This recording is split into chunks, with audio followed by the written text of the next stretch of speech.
Quero ler um ou dois versículos no livro de Lucas, capítulo 4. Uma passagem conhecida, a qual Jesus, quando ele estava começando o ministério dele, né?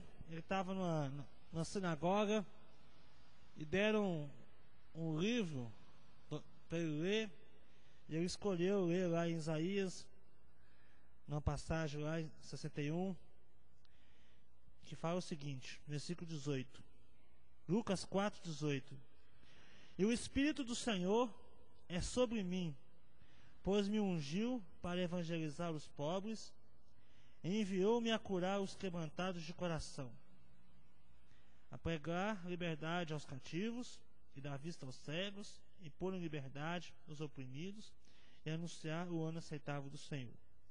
Só esses dois versículos. Mas eu queria estar falando aqui, nessa primeira parte aí, que Jesus disse: o Espírito do Senhor estava sobre mim. Está sobre mim. Jesus, que não tinha nenhum pecado, que tinha plena comunhão com Deus, quando começar o ministério dele, a primeira coisa que ele começou a falar, e foi ler aqui, é que o Espírito Santo estava sobre ele. E até hoje à tarde, nós estávamos conversando ali na casa de apoio com o pastor Marcos, Dorival, e uma coisa que é essencial para que o nosso ministério, para que a sua célula, para que o seu ministério, para que a igreja, ela possa realmente deslanchar, ela possa realmente acontecer, é o Espírito Santo de Deus estar sobre nós. Se Jesus, que é Jesus, disse isso e deu essa importância como as primeiras palavras dele do ministério, o Espírito de Deus está sobre mim, estava sobre ele.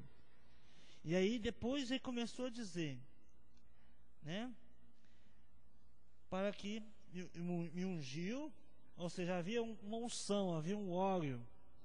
E a coisa que nós mais precisamos é do óleo. A coisa que nós mais precisamos, né, não desse óleo que a gente compra aí, mas desse óleo que é a unção, a capacitação, a presença de Deus. Então, para que a tua célula seja uma bênção, a coisa que você mais precisa é atrair a presença de Deus.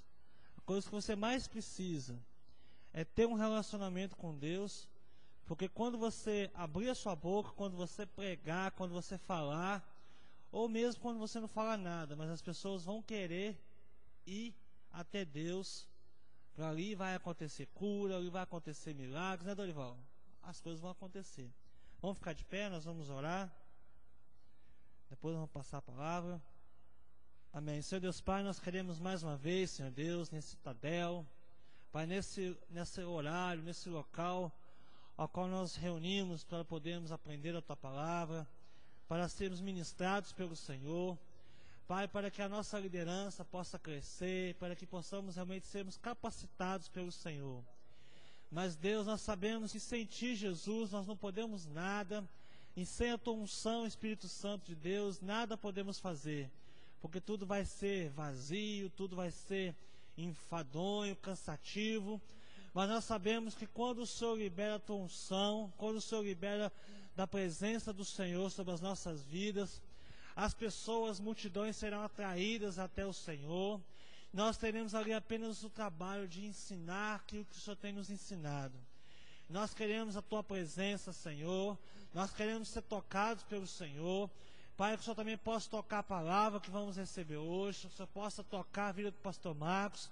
Pai, que nós possamos hoje sair daqui cheios da Tua unção, cheios do Senhor, mas que a cada manhã, cada dia, nas nossas orações, na nossa leitura da palavra, nós possamos nos encher do Senhor, Deus, e que a Tua presença possa transbordar sobre as nossas vidas, que os nossos rostos, ó Pai, possam ser iluminados pela Tua presença, Deus, para que esse mundo perdido possa ser atraído até o Senhor.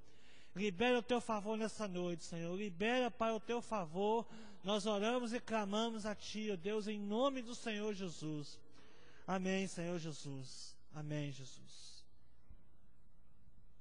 Alô, graça e paz, queridos. Na verdade, eu estou falando de evangelismo, mas das várias facetas do evangelismo, né? Falamos das boas novas, falamos de cura, de sinais e maravilhas, falamos do poder do Espírito Santo, da oração, todas as maneiras que a gente pode sobre estar equipado para o ministério. E hoje é a última palavra sobre evangelismo, que vamos falar um pouquinho sobre demônios, sobre expulsando demônios. Esse poderia ser o tema de hoje, expulsando demônios. E faz parte do nosso chamado, do nosso trabalho, do nosso ministério, lidar com demônios. Ninguém gostaria de lidar com eles, né? Tem muita gente que fala, meu chamado não tem nada a ver com demônios. Mas até sem você vê-los, eles estão interferindo na vida das pessoas a quem você ministra, e você está interferindo na vida deles através das pessoas a quem você ministra. Então eles vão ficar incomodados com você, você vai incomodá-los e eles vão te incomodar. Não tem jeito. É uma guerra de reinos. Só o fato de você dizer glória a Deus num lugar onde tem demônios, eles já ficam incomodados, né? Só o fato de você falar assim, aleluia, amém, Deus vai te ajudar, Deus vai abençoar a sua vida, o diabo já fala, opa, está mexendo comigo. Porque se Deus vai abençoar, se Deus vai fazer alguma coisa, então quer dizer que o diabo vai ter que tirar o time de campo dele, porque ele só sabe amaldiçoar, ele só sabe destruir. Então, não existe possibilidade de você se converter e escolher alguma função na igreja que não tenha a ver com o demônio também, que não incomode o demônio. Vocês concordam comigo? Não tem jeito. Meu negócio é só orar no cantinho sem ninguém ver. Até isso vai incomodar o diabo. E como vai incomodar o diabo? Meu negócio é servir, vai incomodar o diabo.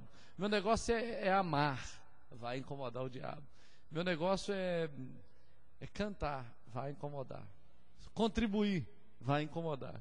Qualquer coisa vai incomodar o diabo. Vai deixar o diabo endemoniado de raiva. Então, só o fato de você ser crente já está incomodando o diabo, né? Estudar a Bíblia, escrever, qualquer coisa incomoda ele. E aí, por isso, a gente precisa, nós já temos a consciência de que nós somos chamados para expulsar o demônio, para mandar ele embora. Eu vou te dar um panorama aqui de algumas coisas ligadas às maldições e aos demônios, mas o foco principal é como você proceder na hora de expulsar o demônio da pessoa, porque isso pode acontecer. Muitas vezes você vai ter necessidade de expulsar o demônio, e nem sempre você vai chamar uma pessoa que tem mais experiência. Às vezes é você mesmo que tem que expulsar, e aí, né, a gente tem que saber. Tem gente que é educado com o diabo, né? Fala assim, ô demônio, por favor, eu te peço com muita educação, dá licença da vida dessa pessoa. Pode ir devagar, não estou com muita pressa. Mas na verdade, nós temos autoridade. Eu estava lendo esses dias num texto no original, que muitas vezes Jesus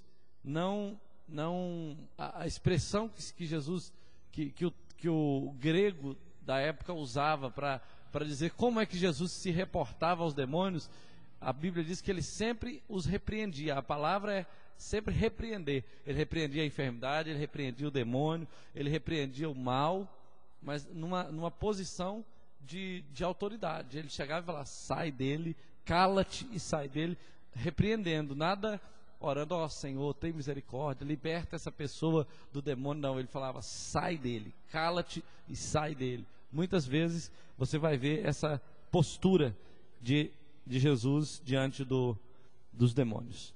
Bom, de tudo que a gente precisa saber a respeito dos demônios, a primeira e mais importante lição que a gente precisa aprender é que a cruz resolveu todos os problemas com o demônio. O diabo foi derrotado na cruz, as pessoas foram libertas na cruz, a salvação foi liberada na cruz. Tudo que as pessoas precisam a respeito de libertação, de cura, de salvação, de vida eterna, a cruz já resolveu. Então, eu não preciso conquistar a libertação de uma pessoa. Eu preciso proclamá-la, eu preciso repreender o demônio, e eu preciso levar a pessoa a olhar para a cruz e receber ali a redenção dela. Esse é o ponto de partida. Se não for assim, não existe libertação. Então é na cruz que tudo acontece, é lá que nós fomos curados, livres, salvos, é lá que nós temos toda a força, todo o recurso para resistir às obras de Satanás, que tenta roubar as nossas bênçãos, e receber, né, pela fé, através de olhar para a cruz, tudo que Jesus conquistou para nós. Mas tem uma coisa que a gente precisa relembrar, a gente já sabe dela, que está em 1 João 3,8. São duas coisas importantes que a gente precisa relembrar nesse texto de João 3,8. 1 João 3,8. O primeiro é que o texto diz assim: aquele que pratica o pecado procede do diabo, porque o diabo vive pecando desde o princípio. A primeira coisa que a gente tem que relembrar é isso.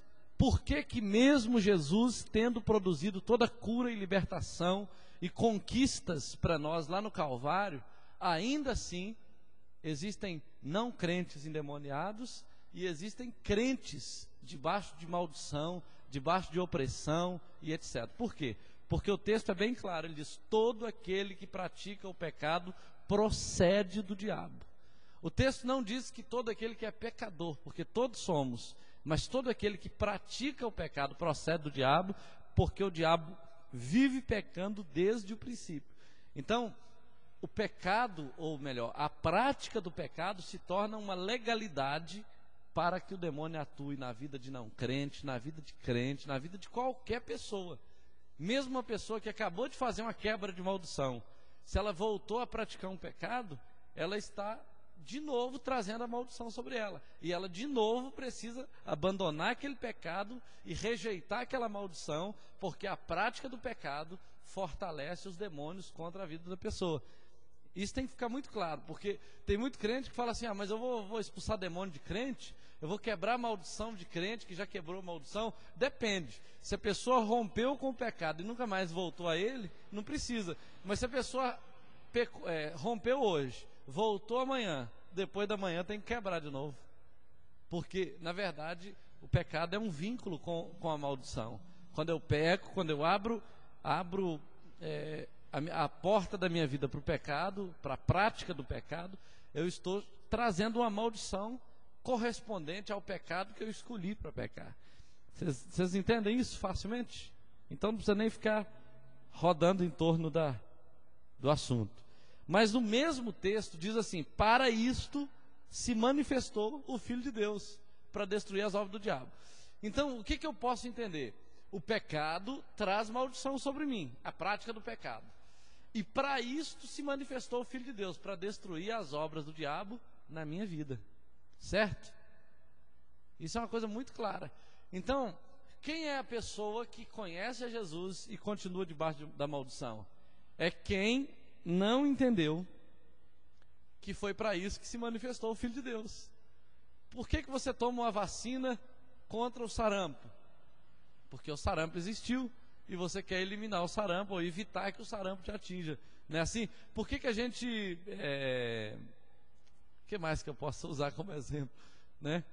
Na verdade, o antídoto para o pecado ou para a maldição é o próprio Jesus, o Filho de Deus. Então, se eu me aproprio do Filho de Deus diariamente, é por isso que o texto fala: dia a dia toma a tua cruz. Se eu diariamente me aproprio do Filho de Deus, do sangue dele, da redenção dele, não existe condenação para mim.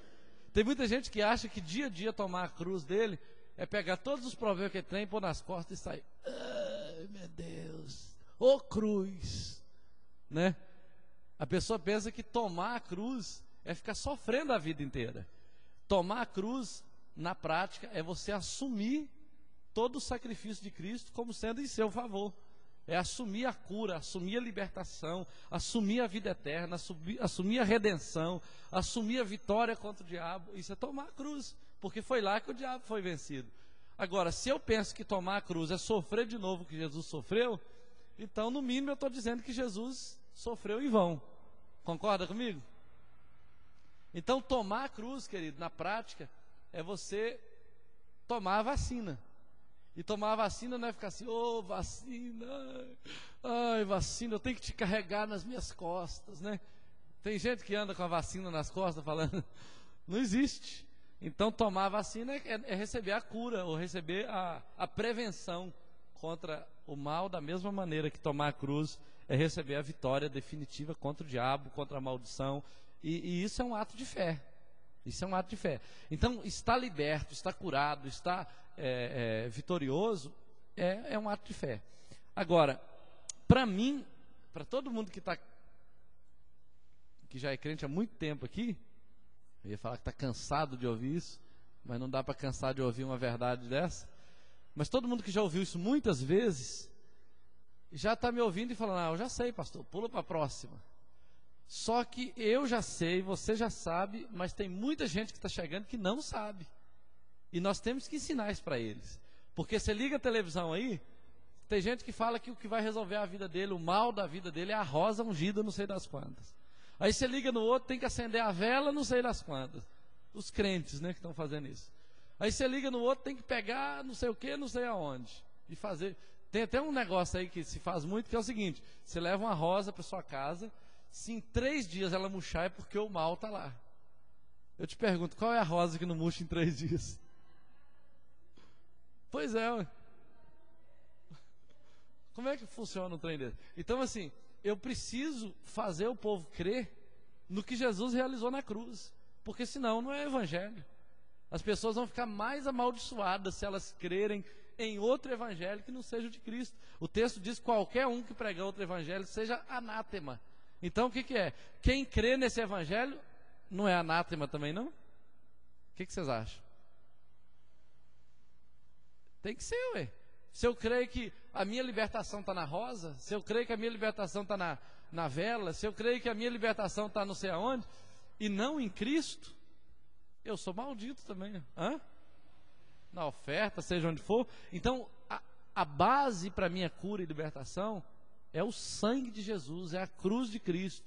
É um lugar de maldição, porque tudo foi lançado sobre ele, mas é um lugar de redenção também. Então, queridos, esse texto aqui, ele é a chave para você quebrar a maldição, porque tudo que eu vou falar daqui para baixo tem a ver com o pecado. O pecado trouxe a maldição. E quem trouxe a redenção? A cruz, o sangue de Jesus. Então, esse texto está falando assim, todo aquele que pratica o pecado procede do diabo, mas foi para isto que se manifestou o Filho de Deus. Então, uma pessoa que pratica o pecado, ela não deve ficar, pequei, agora não vou voltar mais na igreja, agora não tem jeito mais. Não, toda vez que uma pessoa começar a escorregar, ela tem que lembrar, foi para isto que o Filho de Deus se manifestou, para destruir as obras do diabo na minha vida. Aí eu vou ficando sempre fortalecido. E pode chegar um momento, se eu assumir isso de verdade, que aquele pecado nem vai me perturbar mais, nem vai me derrubar mais, porque eu assumi agora em Cristo essa verdade. Então,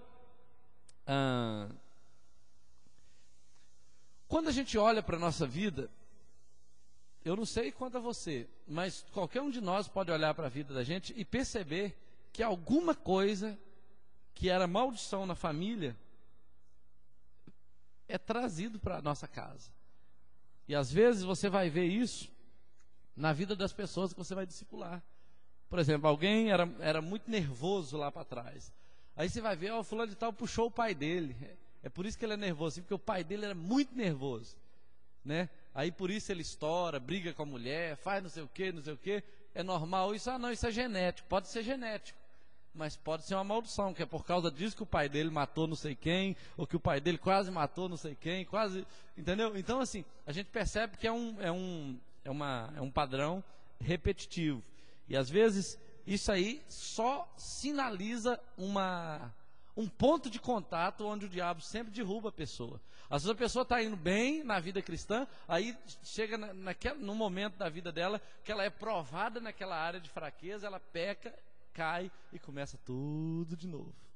Entendeu? É o ponto onde o diabo ministra para fazer a pessoa pecar e cair e começar de novo aquele processo, aquela penúria, né, de sofrimento. Então, diante disso, a gente precisa avaliar toda essa situação, né? Quando há uma situação assim, a pessoa avalia, identifica que há um ponto de fraqueza, então ela deve procurar o discipulador dela e falar: meu pecado é esse, é nessa área que eu sempre caio, eu preciso de oração, eu preciso de entender como é que eu me liberto disso. E aí a gente vai dar os passos para a pessoa: olha, é assim que você tem que fazer, você tem que confessar, você tem que rejeitar isso da sua vida. Eu vou te dar alguns passos aqui práticos, porque às vezes a gente tira o demônio, mas a gente não tira a maldição. A gente tira o cativeiro, a gente tira a opressão da pessoa, mas a gente não tira o cativeiro. É como se você fosse lá e abrisse a cela, mas não tirasse a pessoa de dentro dela, né? Então você carrega a pessoa com o cativeiro dela para onde você for, e aí a pessoa vai sempre se sentir presa. Você tem que abrir a cela, abrir a porta e tirar a pessoa lá de dentro e falar assim: ó, é assim que sai dessa jaula. Toda vez que você se vira aqui dentro, você abre o cadeado desse jeito, abre a porta e sai daqui, não fica não, porque na verdade a pessoa tem que ser treinada para ficar liberta. Ela tem que ser orientada, porque muita gente não é liberta por falta de entendimento. A mente dela está escravizada. É claro que às vezes falta força de vontade, disposição de aplicar o que já sabe. Mas muitas pessoas nem sabem como se libertar, como vencer o mal. Então, você vai abrir comigo aí Números, capítulo 23, versículos 19. Números 23, 19 até o 23, que diz assim: Deus não é homem para que minta, nem filho do homem para que se arrependa. Porventura, tendo ele prometido, não o fará? Ou tendo falado, não o cumprirá? Eis que para abençoar recebi ordem, ele abençoou, não o posso revogar. Não viu iniquidade em Jacó, nem contemplou desventura em Israel. O Senhor teu Deus está com ele, e no meio dele se ouvem aclamações ao seu rei. Deus os tirou do Egito, e as forças dele são como as do boi selvagem. Pois contra Jacó não vale encantamento, nem adivinhação contra Israel. Agora se poderá dizer a Jacó e de Israel, dizer de Jacó e de Israel, que coisas tem feito o teu Deus. Essa palavra, ela muito bem se aplica tanto a Israel quanto àqueles que estão debaixo do efeito do sacrifício de Jesus, né? Imagina você que recebeu perdão, recebeu cura, recebeu libertação, recebeu paz, recebeu vitória contra o diabo. A palavra pode ser dita assim: Deus não é homem para que minta, nem filho do homem para que se arrependa. Porventura, tendo ele prometido, não o fará? Ou tendo falado, não o cumprirá? Eis que para abençoar recebi ordem, ele abençoou, não posso revogar. Não viu iniquidade em Jacó, nem contemplou desventura em Israel. O Senhor seu Deus está com ele, e no meio dele se ouvem aclamações ao seu rei. Deus os tirou do Egito, as forças dele são como as do boi selvagem. Pois contra Jacó não vale encantamento, nem adivinhação contra Israel. Agora se poderá dizer de Jacó e de Israel, que coisas tem feito o teu Deus. Essa palavra pode ser assumida como nossa. Não vale encantamento, não vale adivinhação, não vale maldição, não vale nada contra nós, se nós estamos debaixo do sacrifício, do sangue derramado de Jesus. Então, uma vez que eu confessei, uma vez que eu me lavei no sangue de Jesus, uma vez que eu estou em paz com Deus, o diabo pode até tentar me amaldiçoar, mas ele não vai conseguir, a menos que eu o convide através de pecados. Mas mesmo assim, quando você lê o livro de Gálatas, no capítulo 3, versículos 2 a 5, e também, deixa eu ver se tem mais um Gálatas aqui, Gálatas 4, Gálatas 5, você vai ver Paulo falando o seguinte, ele vai usar uma palavra no original, quem vos induziu de novo a estas práticas? A palavra no original está assim: quem te enfeitiçou? Quem te encantou com falácias, com palavras enganadoras e tal? Na verdade, mesmo uma pessoa que já nasceu de novo, que já recebeu o Espírito Santo, que já conheceu a libertação em Cristo, essa pessoa pode ser enganada. E ela pode ser enganada de várias maneiras, ela pode ser enfeitiçada de muitas maneiras, né? Enfeitiçada, na verdade, é ser induzida à desobediência, é ser induzida ao pecado, é voltar ao vômito que antes ela jogou para fora, é voltar a crer naquilo que antes ela abandonou, né? Quem é que convence uma pessoa disso? Podem ser os falsos mestres, né?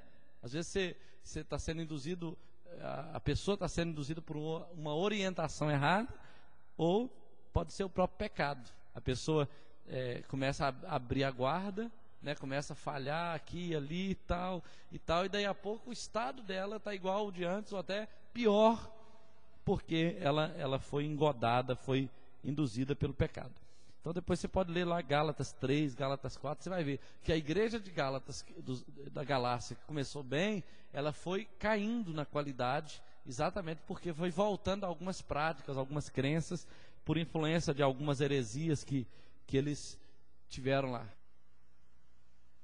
Então, diante disso, veja bem, quando a gente vai ministrar uma pessoa, às vezes a gente está orando por ela, a gente está conversando com ela. Como a gente descobre que essa pessoa está debaixo de maldição? Como a gente consegue, a gente bate o olho assim e identifica que a pessoa está debaixo de maldição? Tem casos que são tão gritantes, que é só você olhar, você já está vendo a presença da maldição. Mas tem casos que não. Tem casos que você observa assim no dia a dia, você vai convivendo com a pessoa e vai percebendo. Existem alguns sinais que identificam a presença de maldição. Alguns sinais são evidentes, são claros. Quer ver um deles?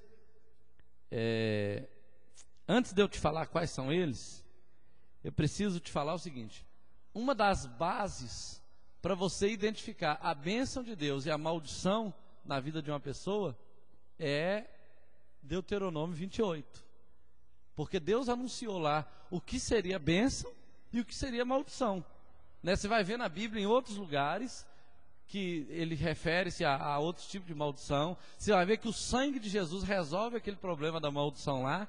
Mas você vai ver que uma pessoa que mesmo tendo sido lavada pelo sangue de Jesus e continuou na prática de pecados e apresentou maldição e deu lugar ao diabo, uma dessas maldições pode se manifestar na vida dela. Pode se manifestar. Ou ela se lavou, mas não se libertou, está lavada pelo sangue de Jesus, mas alguma maldição ela não crê que é maldição, ou ela não tomou uma postura contra ela, ou ela ainda não creu suficientemente para rejeitá-la, e ela está ali presente na vida dela. Eu estava falando com o Dorival hoje, por exemplo, eu nasci com catarata nos meus olhos, nesse olho aqui. E esses dias eu estava lá na Bahia, lá na congregação lá que a gente estava visitando. Aí eu fui tomar banho e eu estava olhando assim pela janela, lá num prédio longe assim. Eu estava percebendo que com o olho da catarata eu enxergo longe e bem.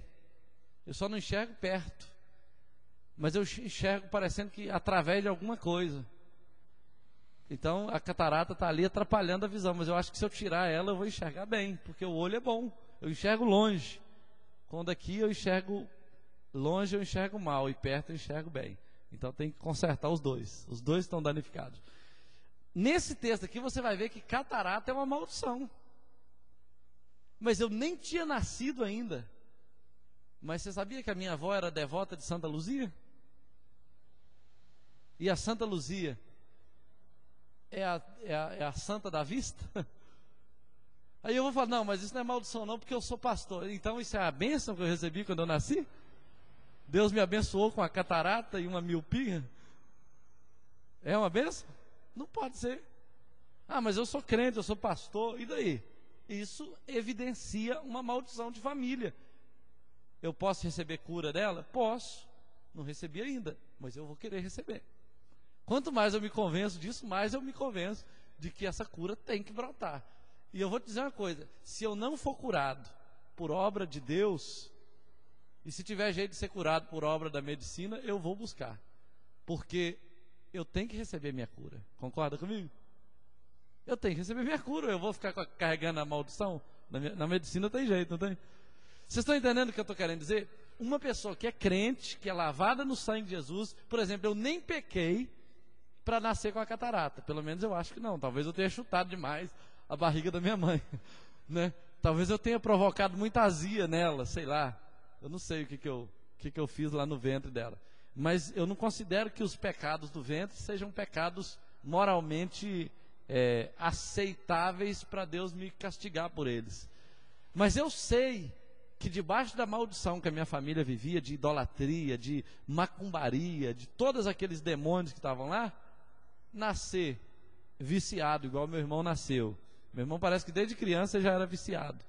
Nascer com catarata, igual eu nasci. Nascer com meningite, como a minha irmã nasceu. Os 4 outros irmãos morreram logo depois que nasceram, alguns anos depois. Isso é um sintoma de maldição e não de bênção. Concorda comigo? 4 morrem. O outro nasce com meningite. O outro nasce com catarata. O outro nasce e era perturbadinho da Silva. Era aquela pessoa que brigava com todo mundo, que se envolveu com todo tipo de coisa errada que você possa imaginar desde criança. Isso não é sintoma de bênção. Meu pai se converteu, as coisas foram mudando, mas algumas coisas precisam ser conquistadas pela fé, pela guerra espiritual, para que sejam quebradas as maldições. Então eu quero que você tenha Deuteronômio 28 como um ponto de referência para você identificar bênção e maldição na vida de uma pessoa. Do versículo 1 ao 14 você vai ver as bênçãos. Deus fala o seguinte, que se você ouvir atentamente a palavra dele e tiver o cuidado de guardar tudo conforme está escrito no livro da lei, você será bendito no campo, na cidade, bendito ao entrar, bendito ao sair, e toda uma lista de bênçãos. E aí você fala assim, não, mas isso é impossível. Impossível. Praticar toda a lei é impossível.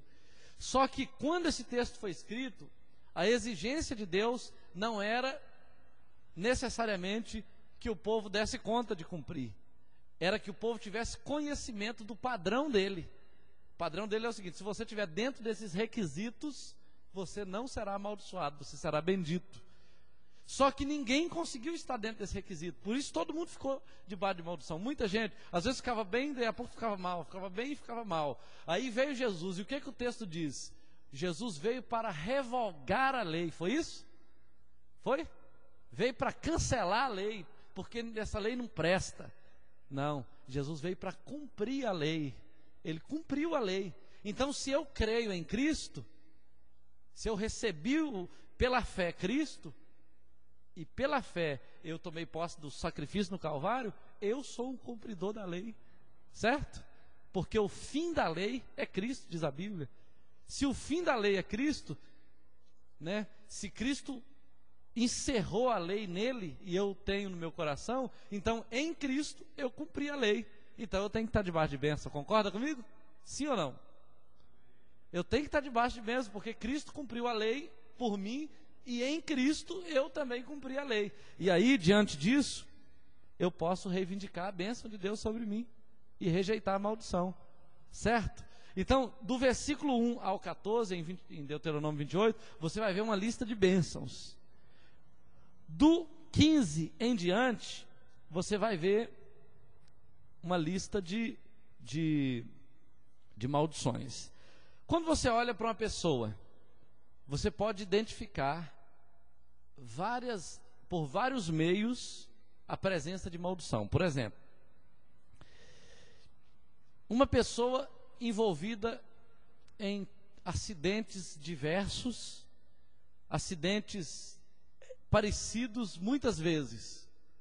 A pessoa bateu o carro agora, daí a pouco capotou de moto, daí a pouco ele estava andando, caiu uma árvore na cabeça dele, daí a pouco não sei o que, desmontou, quase matou ele e tal. Sabe aqueles acidentes que são mais ou menos parecidos e se repetem na vida da pessoa. Já tem, meu pai também era assim, ou então não era assim não, mas já tem tanto tempo que a minha vida sempre acontece essa sequência de coisas, né? Então, isso não pode, em hipótese alguma, ser sintoma de bênção. Eu me lembro da irmã Selma uma vez, posso falar da senhora um pouquinho aqui? Não sei se eu falar errado, a senhora me fala. Ela disse que teve uma vez, uma época, que ela começou a cair na rua. A senhora lembra disso? A senhora caía para lá, caía para cá. Onde a senhora ia, a senhora caía. A senhora lembra disso? Aí eu nem sei quem foi que orou pela senhora, mas a senhora falou que pediu oração, porque a senhora achou que isso não era algo de Deus, estava um trem muito estranho, que parecia que tinha hora que alguém colocava um trem na frente da senhora para a senhora cair, né? Aí a senhora pediu para orar para a senhora e nunca mais a senhora caiu. Não é verdade isso? Então, às vezes a gente fala assim, isso é normal, bobo, agora eu vou ter que andar com um porretinho na mão, né, para eu não cair, né? Daí a pouco o porretinho também não está ajudando, aí vou ter que andar com um andador e tal, daí a pouco a pessoa está toda entrevada, porque o diabo começou a derrubar ela entendeu que era normal e foi aceitando, e o mal foi perpetuando, entendeu? Então, ela identificou, rejeitou, partiu para buscar uma mudança e a coisa mudou. Então, é uma atitude correta. A presença de acidentes parecidos, repetitivos, terminou de acontecer com você, aconteceu com o filho, agora aconteceu com o genro, aconteceu não sei mais quem e tal, e vai repetindo aquele negócio. Isso não pode ser um padrão repetitivo, normal. Isso pode evidenciar alguma coisa maligna. Então você pode chegar para a pessoa, às vezes nem crente a pessoa é, e falar assim, olha, toma cuidado, viu, porque isso pode ser alguma coisa ruim que está te perturbando, alguma visitação de uma maldição. E a pessoa, visitação de maldição, o que é isso? Eu falo, não, se quiser eu posso te explicar melhor como é que funciona isso. Mas tem cura, viu? Tem libertação. E aí já começou um ponto de contato para o evangelismo. Outra coisa, de acordo com a Bíblia, esterilidade ou algum tipo de doença ligado ao sexo feminino em especial, de acordo com esse texto de Deuteronômio do 15 em diante, pode ser sintoma de maldição. Eu me lembro que eu visitei uma mulher uma vez, um casal lá em Belo Horizonte, acho que foi eu sozinho, depois fomos eu e a Luciene.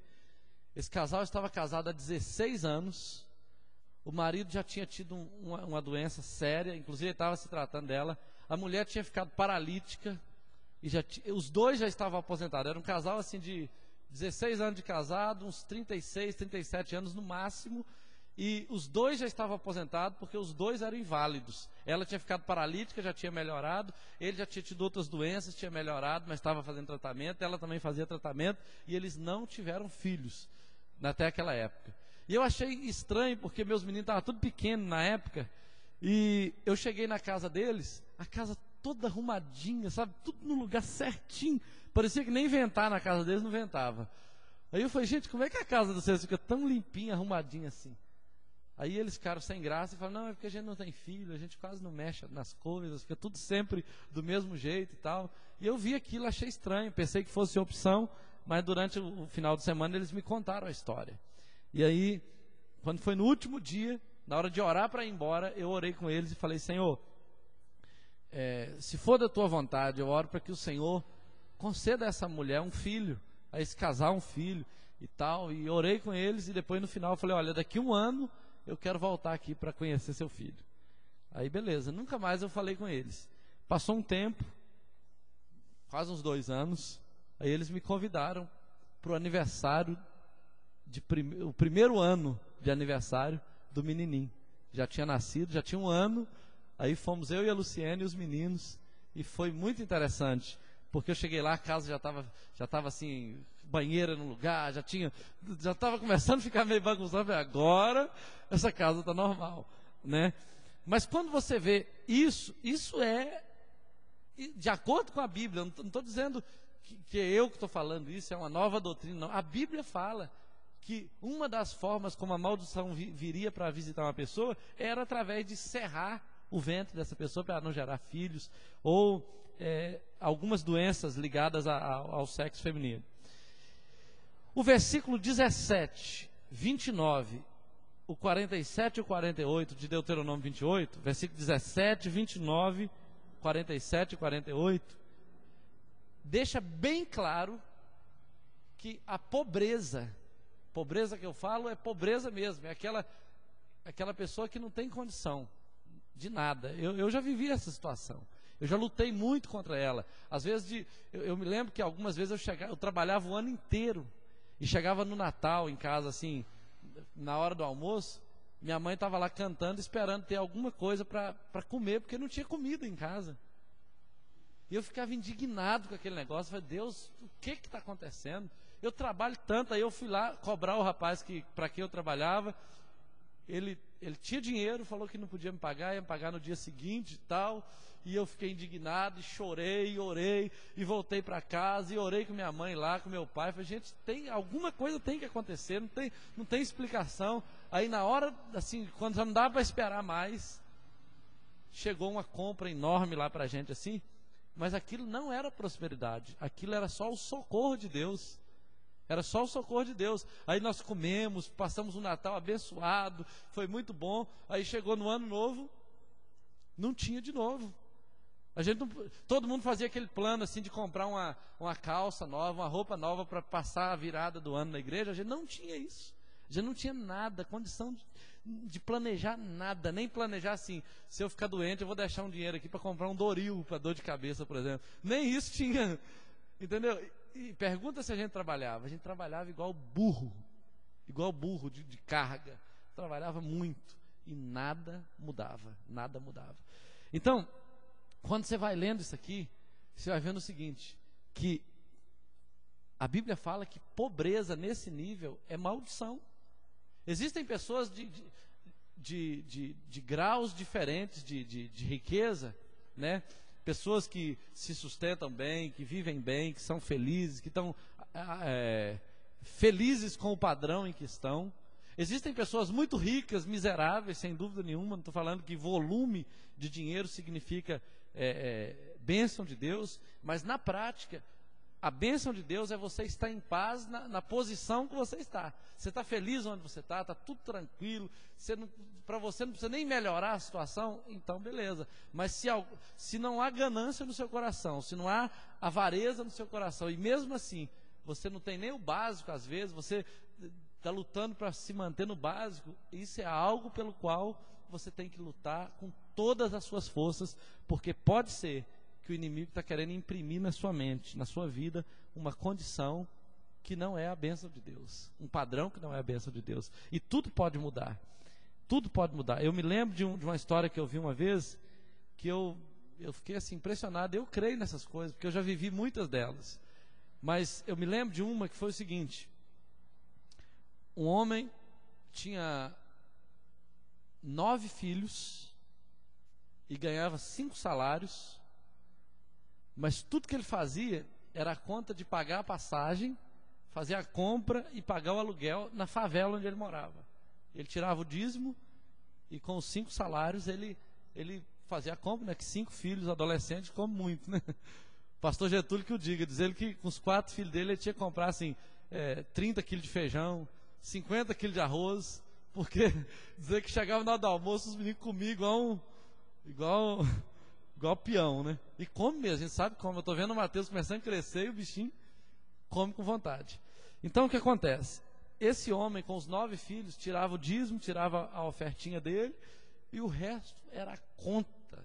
Ele não podia chupar um picolé na rua, porque não tinha jeito. Mas toda madrugada ele levantava e orava a Deus a respeito da promessa dele em Malaquias 3. Aí teve um dia que ele estava lá: Senhor, eu não aguento mais, Senhor, o que o Senhor vai fazer? A tua palavra diz isso e isso e isso. E ele já estava lá orando há um longo período. E aí, eu estou sendo fiel, estou fazendo o que o Senhor manda, mas alguma coisa não está certo. Aí Deus falou ao coração dele: meu servo, hoje eu começo a multiplicar as tuas finanças. Deus falou que ia multiplicar as finanças dele. Quando eu li o livro, ele estava sendo citado num exemplo. Ele estava indo para Israel, parado lá no aeroporto de Portugal, e aí uma pessoa conversando com ele, né, e tal, e ele começou a contar a história dele. Contou assim: olha, hoje eu tenho uma casa na cidade com piscina, tenho um sítio assim, assim, assim, tem 2 carros da garagem, e meu salário continua sendo 5 salários, Só que Deus tem me abençoado de várias maneiras. E se você quiser saber o segredo, eu te conto. Desde que você me responda como o Senhor alimentou 5.000 pessoas com 5 pães e 2 peixinhos.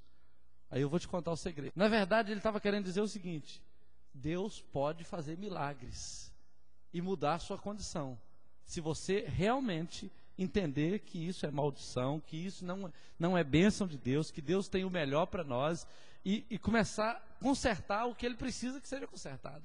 Eu entendi na minha vida o seguinte: olha, quando eu era solteiro, eu construí uma casa para meu pai em 6 meses de trabalho. Eu fui para Vitória, trabalhei de 7 da manhã, enquanto eu conseguia. Às vezes eu trabalhava até 2 da manhã, no outro dia eu estava cedo de novo, e trabalhando. E chegava no final de semana, eu tinha pacote de dinheiro assim que eu juntava e colocava no banco. E nem comer direito eu comia, nem dormir direito eu dormia, nem roupa eu comprava. Mas chegou no final de 6 meses, eu fiz uma casa de 4 quartos, sala, copa, cozinha e banheiro, que ele vendeu depois, quando ele quis lá.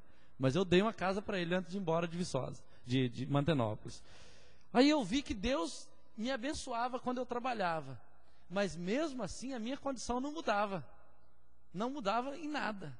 Parece que o só ganhar dinheiro não significa a bênção de Deus nessa área. Mas depois eu comecei a entender que tinha algumas coisas que eu precisava fazer mesmo. Eu estava buscando coisas que Deus não queria que eu buscasse, mesmo fazendo coisas certas. Eu estava querendo ir para um lado e Deus queria que eu fosse para o outro. Deus falou: se você confiar em mim, eu te sustento. Aí eu comecei a acertar algumas coisas no meu coração. Eu comecei a ajustar algumas coisas nas minhas práticas. E confesso que nessa viagem para a Bahia, Deus falou mais ao meu coração em algumas áreas que eu preciso ajustar, para a bênção ser maior ainda. Então eu comecei a entender, querido, que realmente a nossa condição pode mudar quando a gente entende a palavra de Deus da maneira como ela está escrita e luta para que ela se torne verdade na nossa vida. E esse texto aí, de Deuteronômio 28, 17, 29, 47, 48, você vai identificar na vida de muita gente que está vivendo abaixo de uma condição que Deus deseja que elas vivam. E aí você vai falar assim: olha, Deus pode mudar a sua condição, Deus pode mudar a sua situação. E para falar a verdade, Deus pode mudar a nossa aqui também, a nossa toda, né? Cada um no seu nível. Deus pode mudar à medida que a gente vai ajustando o coração. Mas fica tranquilo que eu estou escrevendo um livrinho sobre o espírito de miséria, e ele vai ficar pronto em breve. Aí você vai ver um monte de detalhes interessantes. Outra coisa, o versículo 38 fala de fracassos constantes. Uma coisa que começa a dar errado, começa a dar errado, começa a dar errado. Eu tenho aprendido o seguinte, até naquele livro lá da linha divisória, né, do outro lado da linha, eu procurei falar um pouquinho disso, mas para você pular de onde você está para um outro nível, é uma guerra terrível. O diabo se levanta contra você, o seu conjunto de crenças se levanta contra você. Às vezes amigos, parentes, irmãos de igreja se levantam contra você.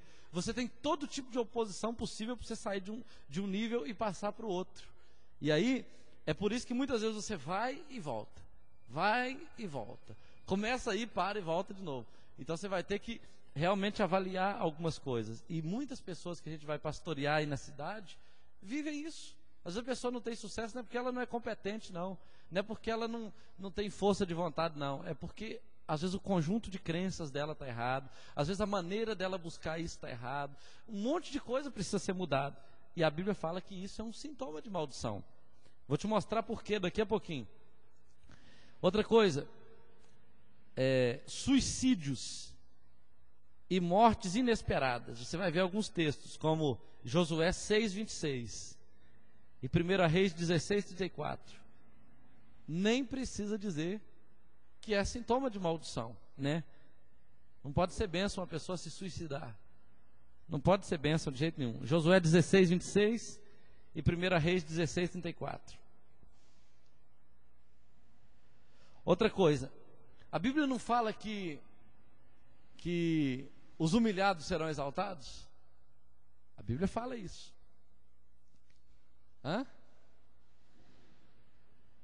humilhai-vos, né, sob a potente mão do Senhor, e ao seu tempo Ele vos exaltará, né? Os humilhados serão exaltados. A Bíblia fala isso. Mas nesse texto aqui você vai ver o seguinte, no versículo 25 até o 44, o texto fala assim: estarás por baixo e não por cima. Entendeu? O texto vai falar disso de uma maneira muito diferente da que Deus está falando. Uma coisa é você: não, Senhor, eu estou disposto a te servir, a pagar esse preço, a viver essa situação. E outra coisa é você estar sendo empurrado para baixo e não conseguir nem aparecer do lado de fora, está sempre por baixo.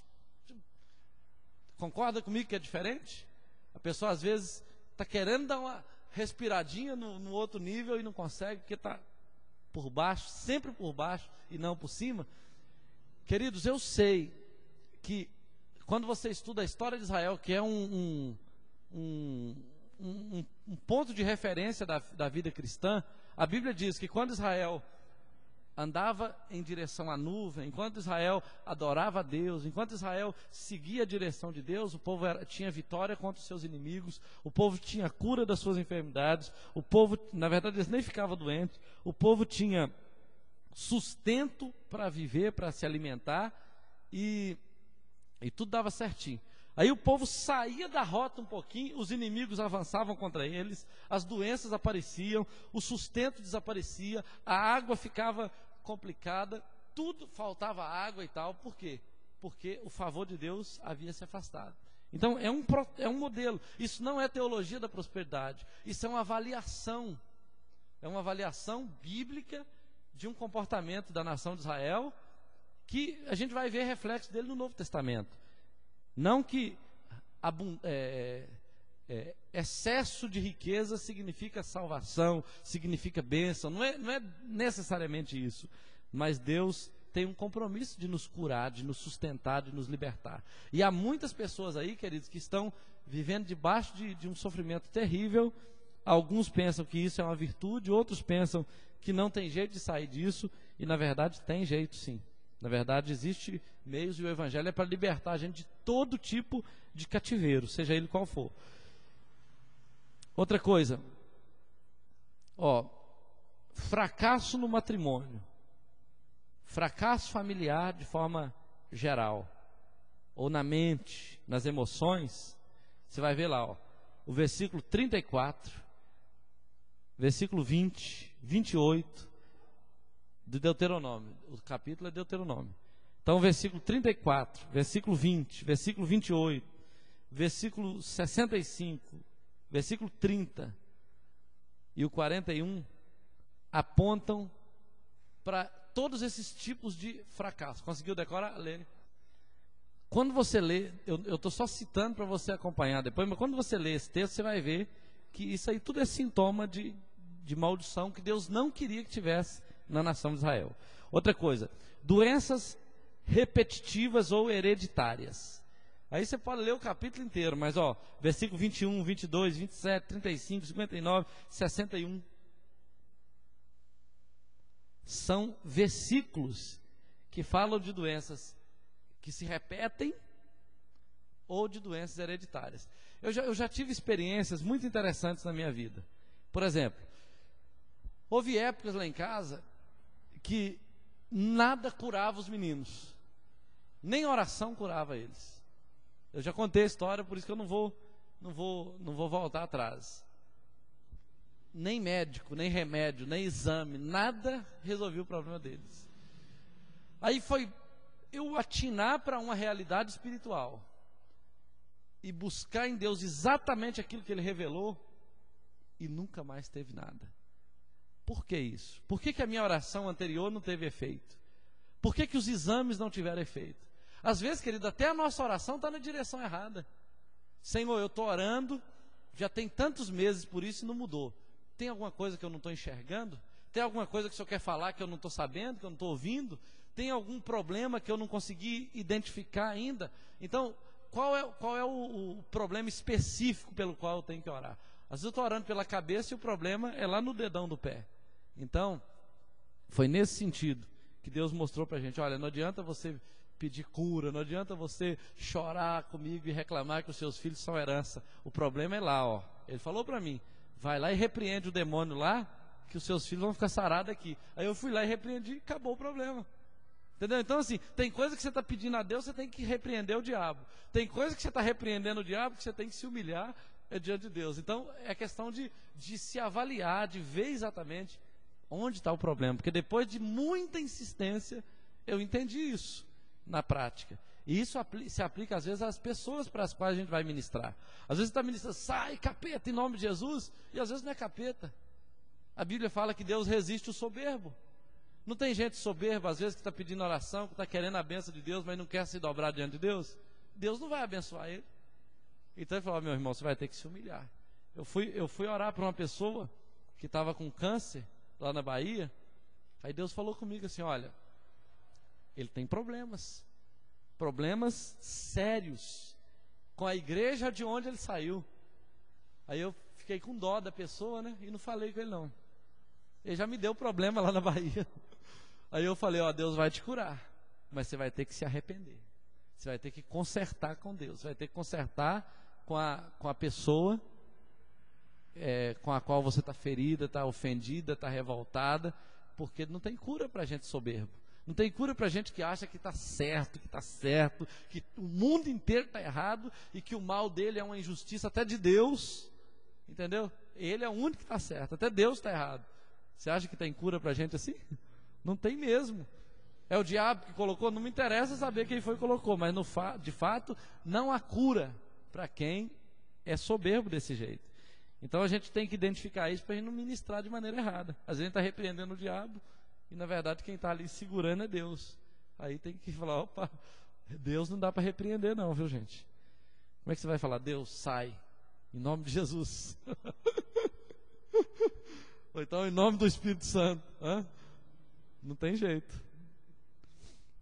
Olha só. Ou então, versículo 33, viver oprimido. De várias maneiras. Qualquer tipo de opressão, né, emocional, espiritual. A pessoa que está sempre oprimida. Viver oprimido. A Bíblia fala em Deuteronômio 28, versículo 33. Depois você lê. Estes são alguns exemplos bem comuns de causas possíveis. Porém, nem tudo é causado por feitiçaria, mas também nem tudo é causado por desobediência, teimosia a Deus por aquela pessoa que está sofrendo. Às vezes a gente fala assim, não, isso aí é obra de feitiçaria. Pode ser. Não, isso aí é porque a pessoa está em desobediência. Pode ser também, mas nem sempre é nenhuma das duas. Às vezes pode ser, a pessoa já nasceu debaixo dessa maldição, nunca percebeu isso, nunca identificou isso, nunca lutou contra isso, e aí ela vai se levantar e vai lutar.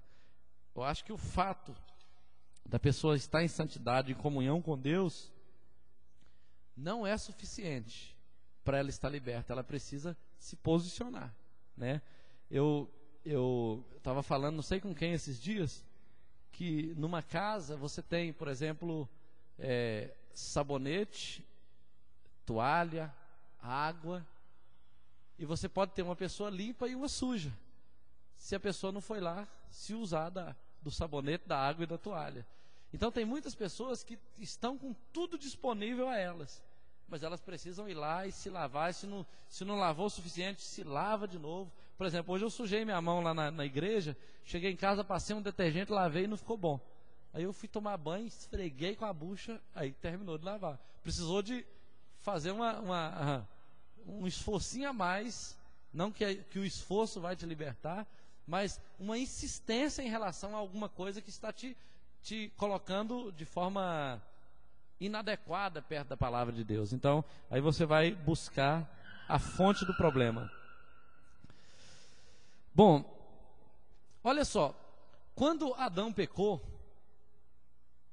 a gente precisa lembrar disso. Quando Adão pecou, Deus liberou 4 maldições depois do pecado de Adão, que vieram na sequência ali, a partir do capítulo 3 de Gênesis. A primeira que a gente percebe ali é um tipo de trabalho frustrante. Tem muita gente que fala, não, Deus abençoou o trabalho do homem e tal, depois que o homem pecou e ele podia sair e trabalhar. Não, o texto fala assim, que ele, do suor do teu rosto viverás. Deus não abençoou o trabalho dele. Deus falou assim: agora você vai ter que pagar um preço, você vai ter que ralar, você vai ter que sofrer, porque antes o trabalho não era isso. O trabalho era um desfrute, era algo agradável. Pode ver que antes Deus não falou assim para Adão: você vai ter que suar, vai ter que pagar um preço. Não, Deus não falou isso não. Deus falou que ele seria errante. Depois o texto diz assim, olha, lá em Gênesis 4:14, para Caim, você vai ver ele falando assim: fugitivo e errante sobre a terra. É um tipo de pessoa sem objetivo. É aquela pessoa que vai andar pela terra como fugitivo, tentando uma coisa, tentando outra. Mas isso aí foi para Caim. Mas tem muita gente que está debaixo dessa maldição. É um filho da ira, é uma pessoa que está em rebelião contra Deus de alguma maneira. Você vai ver outra maldição que foi em Gênesis 9:25, a respeito da servidão, quando Noé amaldiçoou um filho, falando que ele serviria o outro. Você vai ver outra coisa, confusão global, no capítulo 11, versículos de 1 a 9, que é aquela história da torre de Babel. Todos estavam indo juntos, querendo edificar uma torre para chegar até o céu e tal, e Deus foi lá e espalhou todo mundo, né? As pessoas não conseguiam entrar em acordo, não conseguiam comunicar, não conseguiam mais construir nada juntos. Aí vamos ver, olha bem, uma maldição imerecida não permanece, de acordo com Provérbios 26:2, porque maldição sem causa não acha pouso. Mas se cristãos deliberadamente pecam, a maldição pode vir e permanecer. Então é o pecado que autentica a maldição, né? Seja o cara crente ou não. Se ele está na prática do pecado, ele vai ficar debaixo de maldição. A Bíblia dá uma lista de pecados que podem ser pontos de contato para a maldição. Eu vou só citar alguns e prometo para vocês que tudo isso vai estar no site, que está quase pronto. Fala carnal abre brecha para pecado. Aquela pessoa que fica falando besteira, falando, duvidando da palavra de Deus, xingando, amaldiçoando, fazendo hora com coisas sérias e tal. Pecar contra a moral. Aí você vai ver várias maneiras de você pecar contra a moral. Por exemplo, cobiçando a mulher do próximo, adulterando, possuindo como é que a Bíblia fala lá? A irmã, ou se envolvendo com o animal, uma série de coisas morais. Adorando falsos deuses. A Bíblia vai te falar em Deuteronômio de maldições decorrentes. A Bíblia ainda fala assim, maldito o fruto do teu ventre, maldito as tuas crias, a cria das tuas vacas, maldito a tua terra, maldito tudo, por causa de adorar falsos deuses. E você sabe que eu tenho me preocupado com um Deus que tem sido adorado nos nossos dias, inclusive pelos crentes, por muitos crentes aqui, por nós crentes, muitos de nós, é a gula. Sabe? A gente senta para comer e come de novo, e come mais uma vez, e come, não consegue parar de comer. E na verdade, às vezes a gente não consegue jejuar, porque a gente adora comer. A gente não consegue, a gente fica doente fisicamente, porque a gente ama comer. E a gente só quer saber de comer, e cada dia comer mais e coisas diferentes e tal. Não que a gente não possa comer, mas comer desse jeito pode ser uma tremenda evidência de uma idolatria no nosso coração. Se a avareza é uma idolatria, a gula pode ser uma idolatria. Concorda comigo? Você sabe que eu lembro que há pouco tempo atrás eu li as matérias lá do índice de obesidade nos Estados Unidos, aquela quantidade de pessoas obesas, né? Agora olha para o Brasil para você ver, todo lugar que você anda, você não vê um gordinho aqui, um gordinho ali e tal. É claro que existem problemas genéticos, etc. Mas a nossa geração está sendo uma geração extremamente desequilibrada nessa área de alimentação. Então a começar de mim, né, pastor, diz que barriga de pastor é cemitério de frango. Apesar de que eu não estou gostando mais de frango. Só frango, né? Hã? Tem. Exatamente. Não é só frango não, é lasanha, é pizza, né? É chocolate, é sorvete, é churrasco, é cemitério de muita coisa. E por que Deus condena a glutonaria? Exatamente por causa de todos os problemas que a gente está tendo aí, ó. Adolescentes, crianças de 9 anos pesando mais do que um adulto no final da vida deveria pesar, né? Isso está errado. A população vai morrer muito cedo, ou vai ter hipertensão e uma infinidade de outros problemas muito cedo, e é isso que Deus não queria que acontecesse, né? Isso é um sintoma de maldição, sim ou não? Isso não é sintoma de bênção, né? Não, eu estou abençoado, estou aguentando nem andar de tão pesado que eu estou. Isso não pode ser bênção, não, né? Não aguento nem trabalhar mais, vou aposentar, né? Você sabe que ninguém é disciplinado por esse pecado, né? Porque principalmente os pastores são os que mais pecam nele. Se for disciplinado, tem que começar nos pastores. Mas é uma coisa que a gente precisa repensar, porque isso não glorifica a Deus, né? Outra coisa, injustiça. É outra coisa assim que traz maldição. Se é injusto com alguém, você pode ter certeza que vai trazer maldição na sua vida e na sua família. A Bíblia fala a respeito de uma coisa que a gente pouco valoriza, mas é o descuido com a obra de Deus. Jeremias 48:10. Maldito todo aquele que faz a minha obra relaxadamente. Isso traz maldição, né? Fazer a obra de Deus de qualquer jeito. Confiança nos homens, 17:5, Jeremias 17:5, a Bíblia fala assim: maldito o homem que confia no homem e faz do braço carnal o seu Deus, alguma coisa assim, não me lembro direito, né?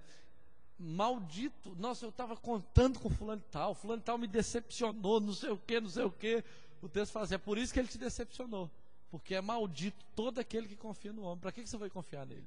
Para que você foi colocar sua esperança nele ou nela, né? A Bíblia fala isso, exatamente para a gente não se frustrar e não se decepcionar com ninguém, porque é maldito aquele que confia no homem. Outra coisa que a Bíblia fala a respeito de ignorar o pobre, traz maldição também, porque a Bíblia fala que aquele que dá ao pobre empresta a Deus. Então quando a gente ignora o pobre, aquele que está na miséria, na sarjeta, aquele que não tem o que comer, aquele que está passando aperto, necessidade, a gente entra nessa condição de maldito. Outra coisa que a Bíblia fala sobre roubar a Deus, lá em Malaquias 3, dos dízimos nas ofertas, traz maldição. E mais um monte de outros exemplos que a gente poderia citar aqui. Agora, para a gente ir ao ponto final, e tudo isso aqui você pode receber comigo, por favor me procure, me peça, que eu te dou.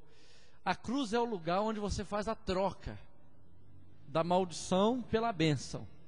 Lá na cruz você faz a troca. Tem vários textos que eu poderia te citar, mas a Bíblia fala lá, por exemplo, em Isaías 53:1, que Cristo foi ferido pelas suas transgressões, esmagado pelas suas iniquidades, o castigo que nos traz a paz estava sobre ele, e pelas suas pisaduras você foi sarado. Então, veja bem, a sua incapacidade de cumprir a lei foi paga lá na cruz, a sua transgressão da lei foi paga lá na cruz, as maldições decorrentes do não cumprimento da lei foram pagos na cruz. Então, lá na cruz você recebe redenção. E aí você vai ver o seguinte, 1 Coríntios 15:58, a Bíblia diz que em vez de trabalho frustrante em Jesus, o seu trabalho não é vão. A Bíblia fala isso. Tudo que você faz não vai ser inútil. 1 Coríntios 15:58. Em Mateus 28:19, em vez de estar errantes e sem objetivo, nós vamos agora viajar num propósito. O Senhor diz: ide por todo o mundo, pregai o evangelho a toda criatura.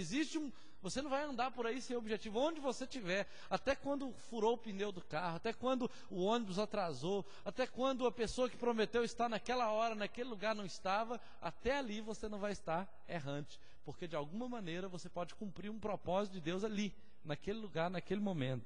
Então você não está mais errante como Caim estava. Filemão 2:6, em vez de servidão, de escravidão, nós temos um alto chamado de um servidor, né? Em vez de sermos escravos, nós nos dispomos voluntariamente a sermos servos, servos de Deus, servos uns dos outros, como o texto de Filemão ensina.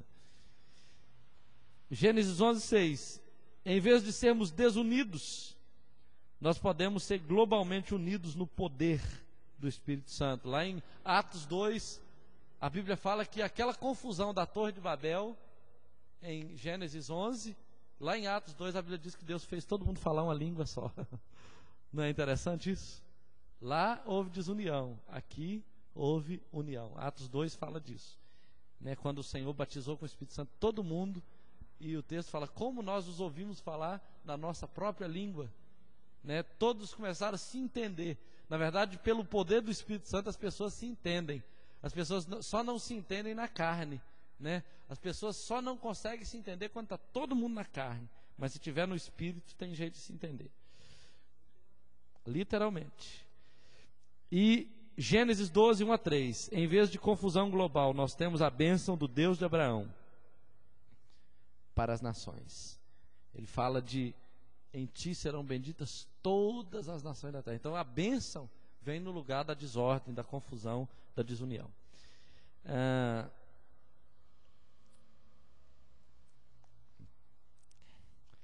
Então, de forma prática, para a gente terminar mesmo, vou até fechar aqui, porque isso é só um panorama da aula. Como nós podemos receber libertação ou ministrar libertação numa pessoa que está debaixo de alguma maldição? Primeira coisa, vou falar de 7 passos, rapidinho. Primeiro, é reconhecer que o problema é espiritual. Primeira coisa. Se é uma maldição, não pode ser algo assim, isso é normal, isso é da minha família mesmo, isso é algo comum, isso é genético, isso é Freud explica, né? Não é por aí não. Na verdade, se é maldição, a origem é maligna, ainda que você seja uma bênção nas mãos de Deus. O diabo pode estar ali de fora, mas já que tem uma coisa dele ali, ele fica, não, enquanto esse negócio estiver aí, eu vou ficar por aqui perturbando a vida dessa pessoa, né? Outra coisa, precisamos reciclar, em segundo lugar, reciclar os pensamentos. Que quer dizer, arrepender-se dos pecados que deixou esse problema entrar. E aí, na prática, você vai virar as costas para o pecado e vai se voltar para Deus. Mas esse pecado não foi eu, por exemplo, no meu caso. Eu não adorei Santa Luzia para nascer com catarata. Mas o que eu vou fazer? Eu vou ficar falando, não, isso é normal, isso é comum, isso é assim mesmo, o médico já me falou que não tem jeito não e tal. Eu vou ficar nessa postura, ou eu vou me voltar para Deus e vou falar, não, Deus, o que é que o Senhor fala na tua palavra? Então é isso que eu vou seguir. Tem cura para mim? E eu posso buscar cura de todas as maneiras. Tem cura na medicina, tem cura na igreja, tem cura na oração, na fé, na leitura da palavra. Onde tiver cura eu posso buscar. Sabe por quê? Porque se Deus estiver me curando aqui, eu vou chegar lá no médico e vai falar, você não tem mais nada. Mas eu posso buscar a cura, eu devo buscar a cura. Porque em Deus eu não posso buscar, por exemplo, a extrema unção, né? Senhor, eu vim aqui para receber a extrema unção, porque eu sei que eu vou morrer com esse trem mesmo, né? Então não posso buscar. Você sabe que extrema unção é um erro de interpretação, né? Que na verdade Deus nunca mandou ninguém fazer extrema unção. Tiago fala o seguinte: se está alguém entre vós doentes, chame os presbíteros e eles vão ungir com óleo, e a oração da fé salvará o doente, e se tiver cometido pecado, ser-lhe-ão perdoados. Aí a Igreja Católica inventou a extrema unção. O cara está doente, vão lá e unge ele para matar ele de uma vez. Já que está morrendo, a unção é para curar, não é para matar, né? Ninguém unge ninguém para encomendar o corpo. Então temos que reciclar os nossos pensamentos. O que é normal, o que é de Deus, o que é do diabo, o que é maldição, o que é bênção. Ajustar esses pensamentos, e aí eu devo me arrepender do pecado que deixou que entrasse esse problema e me voltar totalmente para Deus em busca da cura. E é interessante que a cura pode levar um tempo. Eu me lembro que li um livro chamado Vinho Novo é Melhor, de um homem que tinha asma. O cara se converteu, foi cheio do Espírito Santo, foi muito abençoado. Aí Deus começou a usar ele para curar pessoas, centenas, milhares de pessoas começaram a ser curadas. Ele começou a viajar pelos Estados Unidos, a Europa, pregando para todo lado. Um dia, o filho dele caiu num negócio lá, rasgou as nádegas, assim que o médico falou assim, o caso dele é de morte, não tem jeito. Ele veio correndo dos Estados Unidos, chegou lá no quarto, orou pelo filho dele, voltou. Quando ele saiu, estava na recepção, o médico falou, não sei o que aconteceu, mas seu filho não tem machucado nenhum mais no corpo e tal. E aí o filho dele estava curado, cicatrizado, tudo normal, e ele continuava com asma. Depois de uns 15, 20 anos que ele estava sendo extremamente usado por Deus, foi que Deus se revelou a ele e o curou completamente. Ele morreu curado, depois de muitos anos de ministério. Então, por que Deus não curou ele no primeiro dia? Eu não faço a menor ideia, mas Deus curou. Deus curou. Isso é interessante, não é não? Deus curou, Deus queria curar. Não curou na hora, não sei porquê, eu nem lembro se ele fala por que ele não foi curado. Mas ele teve muitas experiências com Deus até que ele veio a receber a cura. Terceira coisa, receba perdão em nome de Jesus e no mesmo nome perdoa todo mundo que te tenha maltratado ou ferido. É outra coisa que liberta qualquer tipo de gente, que cura qualquer tipo de enfermidade. Você conseguir receber perdão e conseguir liberar perdão a quem quer que tenha te ferido. Porque muita gente não recebe perdão, não recebe cura e libertação, porque o coração ainda está preso a quem o feriu, ou ainda está preso ao pecado, ou ainda está preso à culpa, que faz com que a pessoa não consiga liberar perdão nem para si mesmo, não consegue receber o perdão. Senhor, eu creio que o Senhor me perdoou, eu creio que o teu sangue me purifica, mas de vez em quando a mente acusa e a pessoa continua se sentindo culpada. Então, isso aqui é uma das coisas que mais leva as pessoas a pecar de novo, que mais leva as pessoas a ficar debaixo da opressão, porque ela pede perdão, mas não recebe o perdão. Ela libera perdão, mas quando vê a pessoa, volta tudo de novo. Entenderam? Isso não acontece com muita gente? E aí não tem cura, não tem libertação. A gente tem que treinar as pessoas a perdoar de verdade, a receber perdão de verdade, a conseguir se liberar desse tipo de culpa.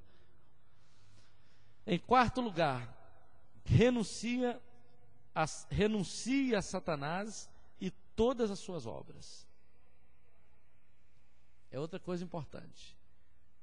Renuncia. Se você fez um pacto, se a pessoa fez um pacto, se a pessoa deu lugar a ele, renuncia.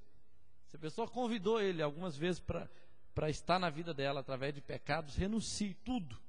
E todas as obras dele. Tudo que você sabe que é obra do diabo, renuncie.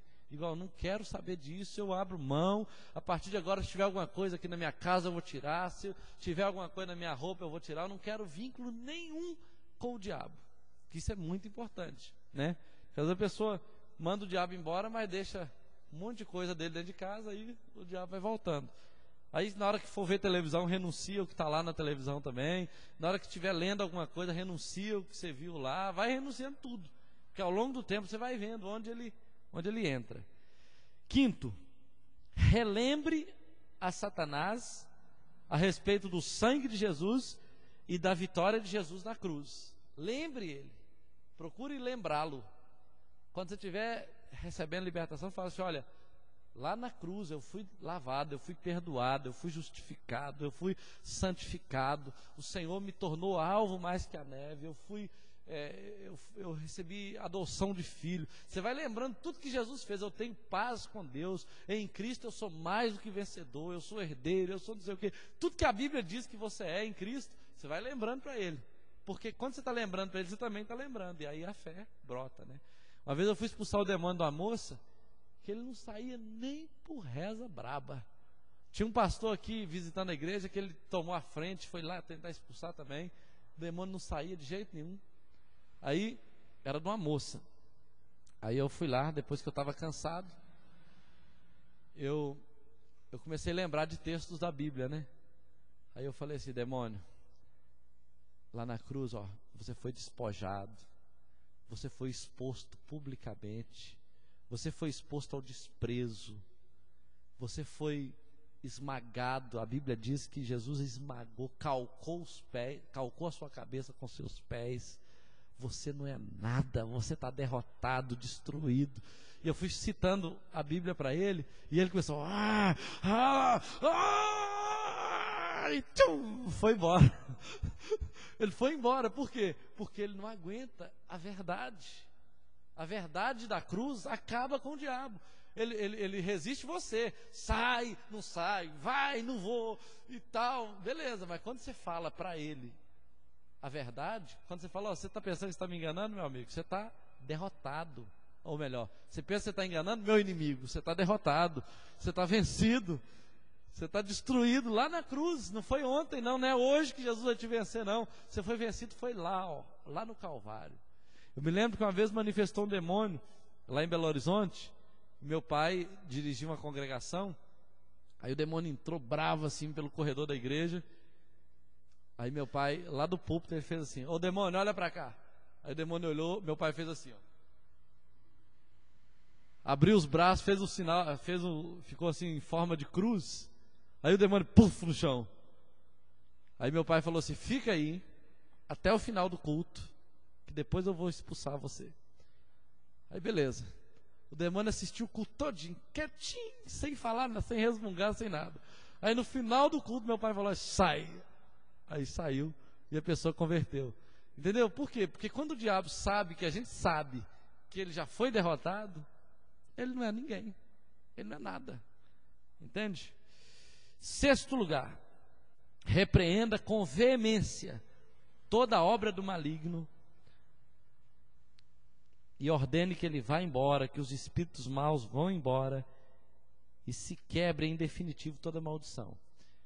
Outra coisa que no início do ministério eu custei ter coragem de fazer é dar comando para o diabo.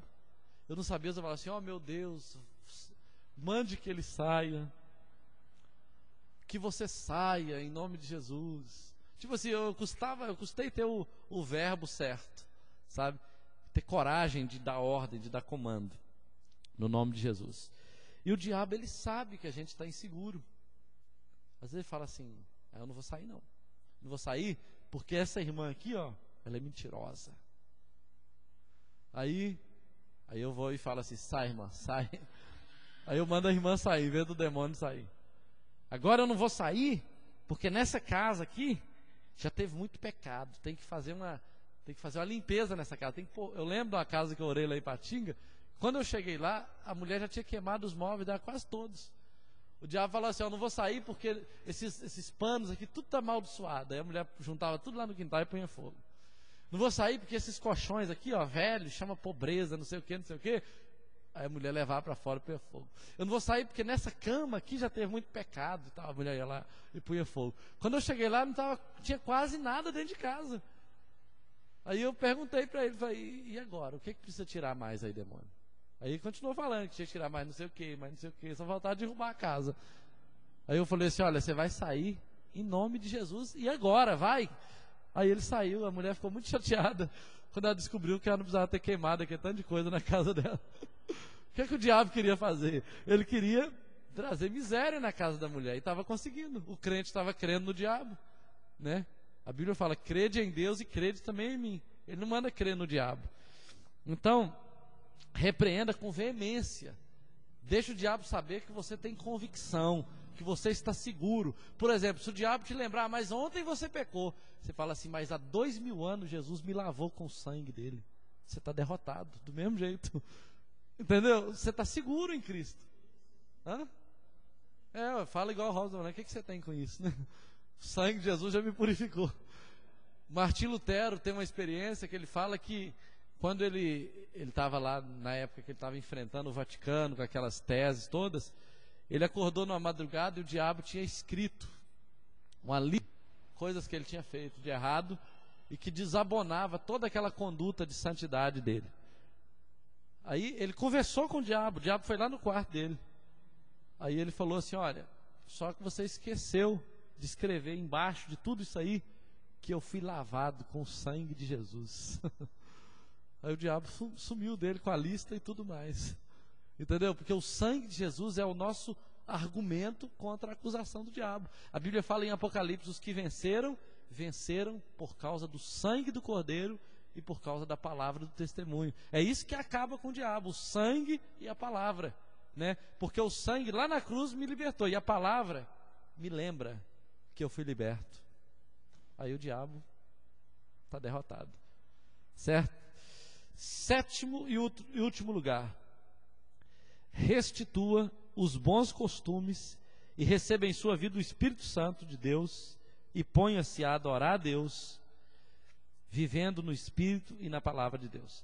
Eu termino dizendo o seguinte: que uma pessoa que foi liberta precisa agora ser cheia, né? Ser alimentada pelo Espírito Santo, ser fortalecida pela palavra de Deus. Então eu tenho que orientar isso a pessoa: olha, você está liberta agora, graças a Deus, só que você vai ter que começar a adorar a Deus diariamente, né? Porque a adoração atrai a presença de Deus. Você vai ter que começar a se alimentar da palavra de Deus, se encher do Espírito Santo, para que o diabo não volte a te perturbar mais. Isso aí, muitas vezes é interessante até a gente ensinar a pessoa antes de orar pela libertação dela, certo? Porque aí, quando ela se libertar, ela vai seguir isso, até que o diabo não tenha mais poder na vida dela, né? Entenda que só tirar o demônio da pessoa não significa libertá-la. Libertá-la é tirar o mal e colocar o Espírito Santo dentro, encher a pessoa da palavra, para que o diabo não a derrube nunca mais. Porque o que nos mantém de pé, querido, é a palavra de Deus, é a presença de Deus em nós. Se a gente está só livre do mal, a gente não tá livre completamente. A gente tem que estar livre do mal e cheio de Deus, porque aí o diabo vai ter que entrar em outro lugar, porque em nós não vai ter mais espaço. Amém? E eu sei, queridos, que todas essas coisas que eu te falei aqui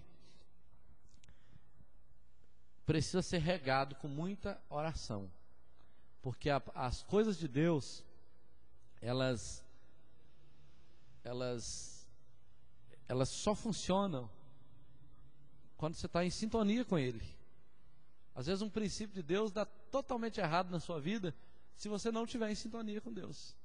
Então é igual um remédio bem administrado por um médico e um remédio mal administrado por um curioso qualquer. Às vezes um remédio poderia curar, ele mata, porque foi mal administrado. Então, o que vai te ajudar a administrar a palavra de Deus bem em você? É a presença de Deus, é a direção de Deus. Às vezes você tá vivendo um momento de luta, aí Deus, você está em intimidade com Deus, Deus fala alguma palavra que te sustenta, que te fortalece. Quando você não está cheio de intimidade com Deus, você está meio desorientado, aí você vai procurar uma palavra que te interessa. Aí, em vez daquela palavra te libertar, ela vai te matar. Ela vai te fazer você crer em coisa que na verdade não é o que Deus queria que você soubesse naquele momento. Mas você está em sintonia com Deus, Deus vai te dar uma palavra certa, né? Você está indo bem, Deus vai te dar uma palavra certa. Tem gente aí que está se condenando quando lê a Bíblia. Abriu a Bíblia e Judas foi e se enforcou. Ah não, isso não é de Deus não. Abre outra e tu vai e faça o mesmo, né? Tem gente que vai abrindo a Bíblia assim, né? E se ele abrir de novo, fala assim: por que demoras?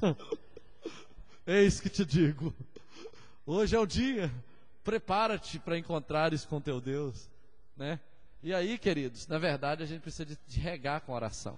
Eu estou pensando uma coisa aqui, eu estava falando com a Luciana agora há pouco, e eu vou falar aqui que eu estou pensando seriamente em voltar a fazer aqueles relógios de oração na igreja de 24 horas, só que eu estou com um plano de fazer 24 horas de oração toda primeira semana de cada mês aqui na igreja. Toda primeira semana vão orar 160 horas de oração. Vocês topam? Cada um escolhe o seu horário. Eu, mas o Robson e o Dorival garantimos a madrugada, né? Ou quem mais quiser nos ajudar. E algumas pessoas garantem parte do dia. A gente também pode garantir alguma parte do dia. Mas toda primeira semana do mês nós vamos pagar um preço de oração, porque as coisas de Deus, elas têm muito mais resultado quando Deus está junto com as coisas dele, né? Quando a gente só tem as coisas de Deus e não tem Deus, o Deus das coisas, aí o negócio fica meio apertado. E eu estava lá na Bahia essa semana, e no momento lá de meditação, eu estava meditando em Hebreus capítulo 11, versículo 11, que fala assim: pela fé também a própria Sara recebeu poder para ser mãe. E eu estava pensando o seguinte: olha, ela era mulher, e tudo que se espera de uma mulher é ser mãe. Mas ela, para ser mãe de uma nação, ela precisou receber poder para ser mãe, né? Por exemplo, o Reinaldo é empresário e vai ser um grande empresário. Tudo que se espera do Reinaldo é que ele seja um empresário de sucesso. Mas no reino de Deus ele precisa receber poder para ser um empresário de sucesso. Amém? E é o que Deus vai dar. O Leandro é empresário, né? Tudo que se espera de um empresário é que ele tenha sucesso. Mas Sara recebeu poder para ser mãe, e você vai precisar de receber poder para crescer nesse negócio, né? Então, assim, eu quero, por exemplo, que essa igreja esteja em todas as capitais do Brasil, mas só querer não é suficiente. Deus vai ter que me capacitar para isso. Deus vai ter que criar condições. Eu vou precisar receber poder para isso, né? Nós queremos, por exemplo, 10% da cidade, mas precisamos receber poder para isso. Queremos as células multiplicando, precisamos de receber poder para isso. Queremos, por exemplo, a nossa família salva, precisamos receber poder para que a nossa família seja salva. Queremos prosperidade, podemos receber poder para prosperar, como Deus deu Isaac lá poder, e ele, num ano ele plantou, no outro ano ele já tinha 100 vezes mais, porque Deus o abençoava. Quer dizer, ele recebeu poder para prosperar numa terra que estava tendo fome. Como é que é isso? Então, Deus me fez entender claramente que a gente precisa do favor dele, até para as coisas mais óbvias, como uma mulher ser mãe, né? Precisamos receber poder para que isso aconteça. E aí, pelo que eu entendo de Deus e de Bíblia, uma das únicas maneiras de você receber poder é através da oração. Não existe outra ferramenta mais poderosa e mais eficaz para a gente receber poder para qualquer área. Não é só poder para pular e falar em línguas, não. É poder para todas as áreas da vida da gente. É a oração. Então, eu quero desafiar você a orar conosco, e não apenas a orar conosco, a não me deixar desistir se alguma coisa tentar me convencer disso. Pessoas não vieram, está muito difícil, está cansativo, porque o resultado disso a longo prazo vai ser bom para todo mundo. Então, assim, a gente precisa ser uma equipe. Quando um está fraquejando, eu vou te ajudar, nós vamos orar, e vamos continuar orando, porque se a gente fizer isso, queridos, olha, não tem ninguém que segura a gente, ninguém, e nem Deus vai segurar, porque Ele vai empurrar a gente, né? Porque a gente está de acordo com a vontade dEle. Nem Ele vai querer segurar. Agora, quando a gente quer fazer as coisas até de Deus, sem o Deus das coisas, é perigoso. Ele falar, não, eu não vou deixar não. Senão vocês vão avançar e vão pensar que foram vocês que avançaram. Mas se vocês se humilharem, dependerem de mim, chorarem na minha presença, aí eu vou derramar. Vamos fazer isso? Amém. Então, a partir de amanhã, eu já estou aqui, já falei com o Rob, já falei com o Dorival hoje. Todo dia, 7 horas da manhã, eu estou passando aqui para orar. Todo dia. Eu levo a Lília lá, passo aqui, oro um pouquinho e vou embora. Todo mundo está convidado na medida do possível. Talvez você só pode 15 minutos, meia hora, mas passa um pouquinho, ora e vai embora para o seu trabalho.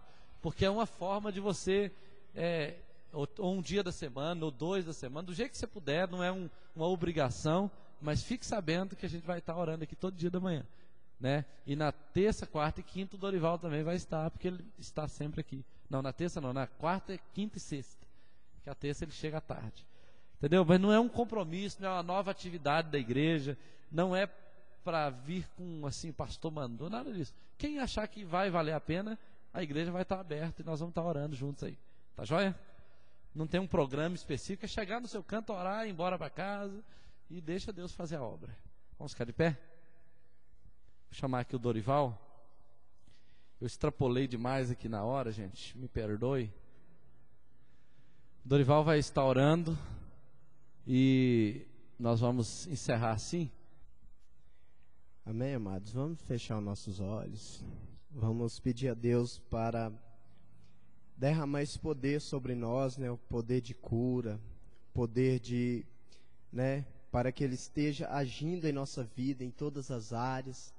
Então vamos buscar aquilo que é do céu agora. Deus Pai Todo-Poderoso, nós te glorificamos nessa noite. Ó Deus, eu glorifico por cada vida que aqui está. Deus Pai Todo-Poderoso, que através da sua unção, do teu poder vindo do céu, Deus Pai, que o Senhor possa cobrir essas vidas, ó Deus, o Senhor possa cobrir as nossas vidas, Deus Pai, que o Senhor possa abrir o nosso entendimento, que o Senhor possa trazer, Deus Pai, poder do céu, que o Senhor, Deus Pai, possa revestir a cada um de nós, Deus Pai, com a unção do evangelismo, ó Deus Todo-Poderoso, onde nós passarmos, ó Deus, que aconteça milagre, Deus Pai, que a cada um dessas vidas, onde pregar, e Deus, onde falar, e Deus Pai, que saia, Deus Pai, labareda de fogo das suas bocas, onde pessoas, Deus Pai, não consigam, ó Deus, a resistir, Deus, essas vozes que vêm com palavras do céu. Deus Pai, no nome de Jesus Cristo, ó Deus, derrama o teu poder, derrama o teu óleo, derrama a tua unção, derrama a tua graça, ó Deus. Rama nagassurianda labaxaramassurianda arabagai.